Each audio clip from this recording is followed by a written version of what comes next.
अस्सलाम वालेकुम मेरे प्यारे भाइयों और बहनों, उम्मीद करता हूँ कि आप सब खैरियत से होंगे। अल्लाह आप सबको अपनी हिफाजत में रखे। जैसा कि हमने पहले 2 वीडियोस बनाए थे, एक नमाज के बारे में और एक गसल के बारे में, जिनमें हमने बुनियादी बातों को आसान अंदाज में समझाने की कोशिश की थी। आज इसी सिलसिले को आगे बढ़ाते हुए हम आज तहज्जुद के बारे में बात करेंगे। उस वीडियो में हम आपको बताएंगे कि तहज्जुद की नमाज कैसे अदा की जाती है, कब पढ़ी जाती है, कितनी रकात होती है और उसकी फजीलत क्या है। तहज्जुद वो नमाज है जो अल्लाह के बहुत करीब करती है और दुआओं की कबूलियत का ख़ास वक्त है। तहज्जुद का वक्त अशा की नमाज के बाद शुरू हो जाता है, लेकिन बेहतरीन वक्त रात का आखिरी तिहाई हिस्सा है।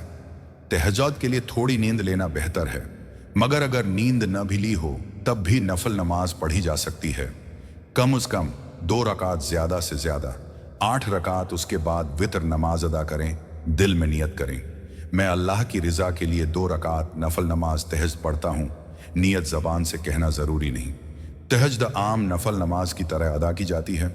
सूरह फातिहा के बाद कोई भी सूरह रुकुआ, सजदा मुकम्मल सुकून के साथ तहज्जुद के बाद लंबी दुआ मांगें। ये दुआ कबूल होने का ख़ास वक्त है। गुनाहों की माफ़ी, दिल का सुकून, रिज़्क़ में बरकत, दुआओं की कबूलियत। तहज्जुद पढ़ने वाला कभी खाली हाथ नहीं लौटता।